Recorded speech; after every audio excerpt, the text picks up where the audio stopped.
All right, so now we actually get around to the definition of dimension. We've been talking about finite dimensional for a while now, but we haven't actually defined dimension, which is a little weird, but it works. So let's see, so the definition. Well, actually, you know what? Strike that.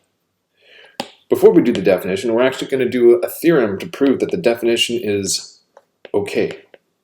So this is proposition 235 in the book, and it states that any two bases of a vector space V, actually let's specify finite dimensional,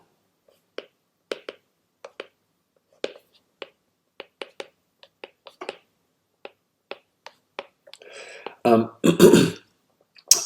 the same length.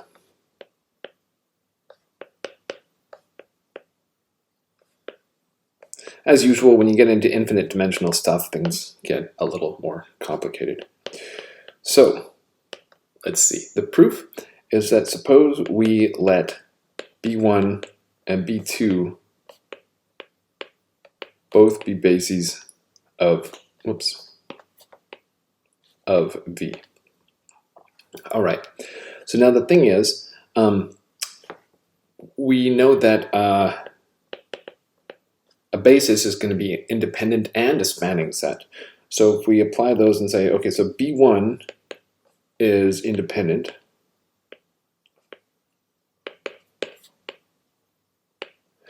and B2 is spanning. Now, I mean, it's true that they're both independent, they're both spanning, but I'm just going to highlight these ones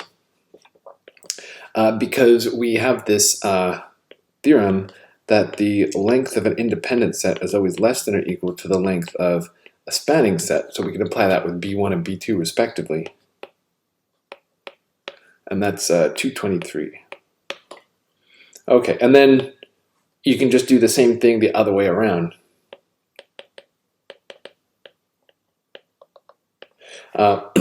Because B2 is independent and B1 is spanning because they're both bases.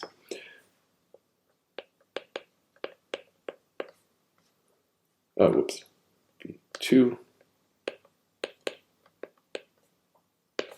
And that's it. So sometimes people write something like BSA for bisimilar argument or bisame argument. Or if you want to get really fancy, you can say mutatis mutandis, which is Latin for saying by changing what needs to be changed, you win. Okay, so now we know that any two bases of a vector space have the same length, and so then it makes sense to define the dimension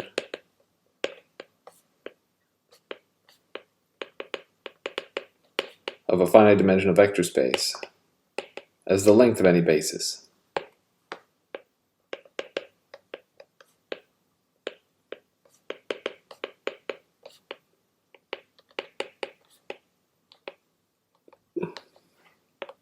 Oops. Okay. And so then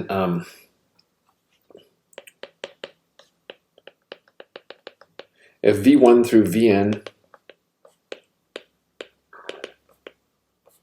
is a basis of V, then V is n-dimensional, and we write dimension of V is equal to n. And so the classic sort of prototypical example is Fn, and the dimension of Fn is just going to be equal to n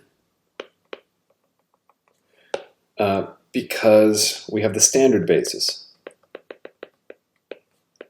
And it's easy enough to count that the standard basis has n elements in it because it's got one element that has a 1 in any given spot, and there's n spots, so there's n elements.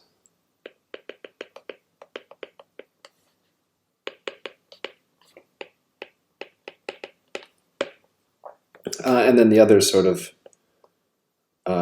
simple example is if we look at the polynomials of degree less than or equal to m, it has dimension m plus 1, because 1 z squared up to zm is a basis.